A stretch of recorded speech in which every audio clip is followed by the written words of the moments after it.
So I've been playing Lord of the Rings Online passively here for the past month, and I have absolutely enjoyed the journey.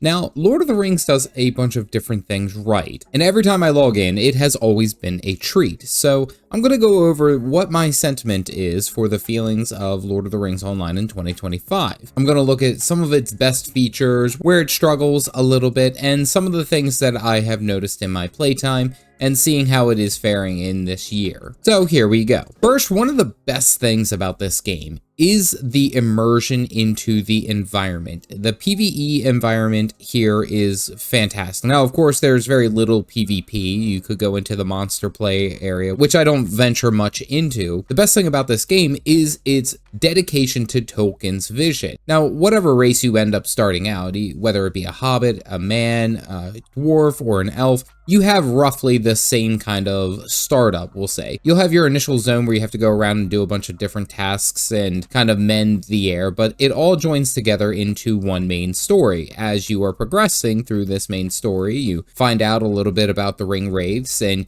you kind of ride on the outer edges of the main Lord of the Rings story. So you meet notable characters like Gandalf, you meet Aragorn, you can even meet Gimli as a dwarf. It's really a lot of fun. One of the best features is that this game does not intrude upon the story by making you the main character. No, it goes along with the story in the environment with all the different areas and creatures and all these other fantastic things, but it doesn't stop the main story that we know and love. And that's one thing that I absolutely love about Lord of the Rings Online. And I've noted this in previous reviews in previous years. It's fantastic the way that this game is carried out in its environment, which leads me to talk about its first point of contention, which is the graphics. Now, the graphics of Lord of the Rings Online are not the best, we'll say. We won't say that they're all equivocal to, say, like, the First Descendant or how to Monster Hunter Wilds if you want to absolutely destroy your computer. The graphics are lacking. However, I think it adds a touch of nostalgia to it, if I'm to understand it correctly. The way that the graphics are set up is that they are the older, somewhat pixelated graphics. Now, they've had updates and they have made changes, but one of the major kickbacks that I've heard about Lord of the Rings Online is, of course, its graphics. Its graphics are kind of lacking in some regards, and I can kind of understand where a lot of people get this sentiment from. There are times where I feel that I have to zoom in or change the scale of the UI because the way that the writing is and the way that the mobs look, as well as the way that your character looks. I mean, they have, again, made improvements over the years, but it just always felt like it wasn't all the way there. Now, I do know that there are plenty of people who enjoy the graphics. I personally don't mind them. But they're not the best. This is one of those things that if the gameplay isn't there, then the graphics are probably not going to be what saved the game. However, I can talk about something that is very important to this game that they do very well, which is the classes.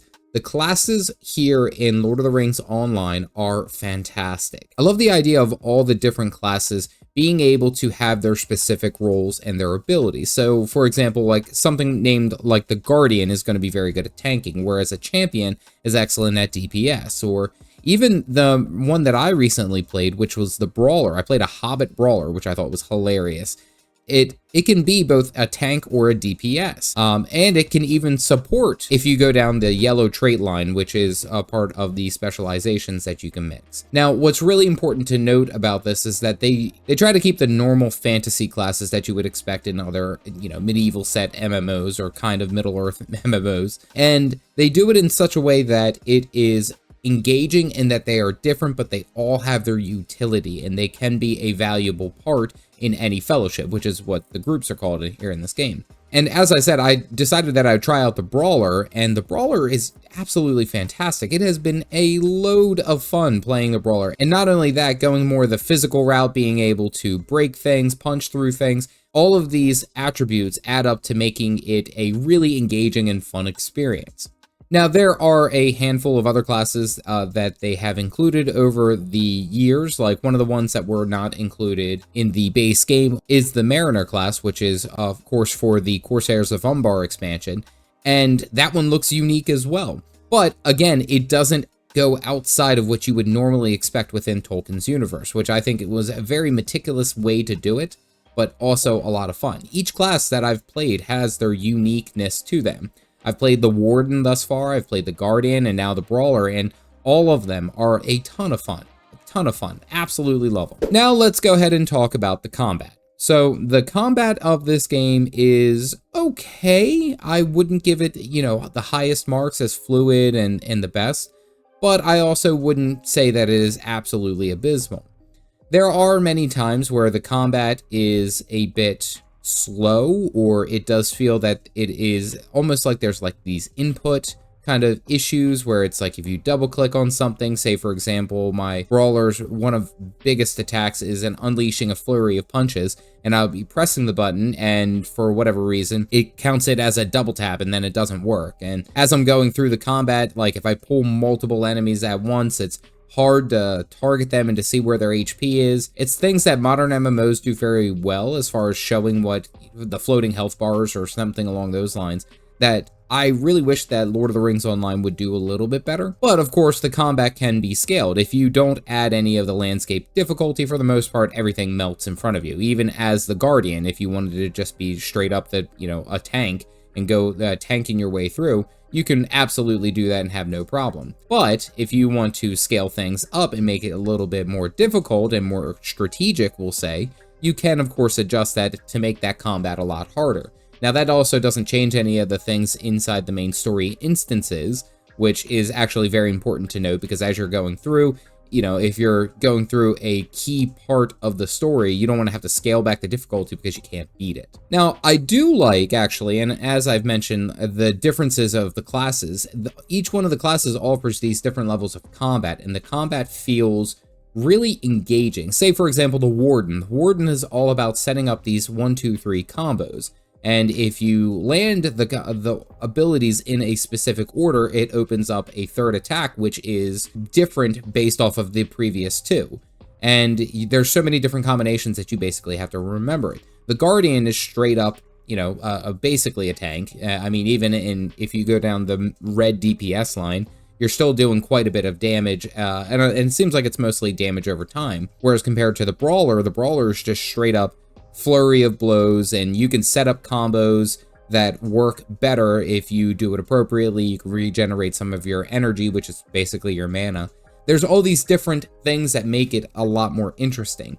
Now, again, I would tie that also into the classes. Take that as it goes. And the last thing that I will say in 2025 that I have really enjoyed about Lord of the Rings Online has actually been the community. Every time that I've interacted with the community, it has been always a positive experience. I've never had a bad experience in this game. And I really have to say that that is without a doubt one of its best features. Because, again, if we're going to be playing an MMO, we want to have those outer experiences with other players, correct? But we also don't want them to all be negative. We don't want toxicity. We don't want to have all these negative, we'll say, feedback. And honestly, if I'm logging in to play Lord of the Rings Online, usually it's just, I'm trying to chill. I'm just trying to relax. I'm just trying to have a good time. Every single time that I get in there and I go and play, I always have a good time. It's a relaxing time. I can just breathe. And even with that, I've been able to interact with other players. I've been able to see them interact with each other, and I haven't seen a lick of any kind of negativity, which is something that is very important, at least in my mind, as far as what an MMO experience can be. Now, granted, Lord of the Rings Online isn't as competitive, say, as like World of Warcraft, or, it could be as demanding as, say, like Final Fantasy, or anything along those lines, but it is important to note that the community experience has been very, very good. Overall, is it worth playing in 2025? Absolutely. I 100% recommend playing Lord of the Rings Online in 2025 if you haven't already. The game offers so much into the world of Middle-earth that it really blends in the MMO experience so well that you would get lost. You can get lost in this game for hours and hours, just, floating around doing just random quests and going about. It does have that reminiscent, nostalgic MMO feeling for the most part, despite it being in 2025 and being updated, even with their most recent expansion, Legacy of Morgoth. Now, I will also make note that though it is worth playing, and definitely trying at least if you're on the free-to-play model. The free-to-play model, you just log in, go ahead, create your character, go to town, go have fun.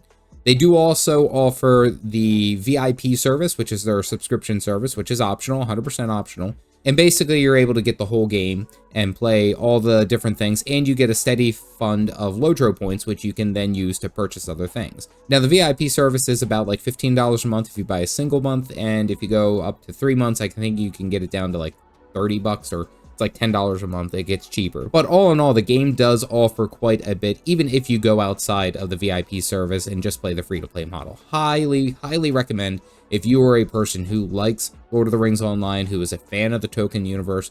Definitely get in there, have a good time, you'll love it. I recently also actually played Warhammer Online, which is another older MMO, and I absolutely had a blast. And you can see my thoughts here. Aside from that, stay caffeinated, folks.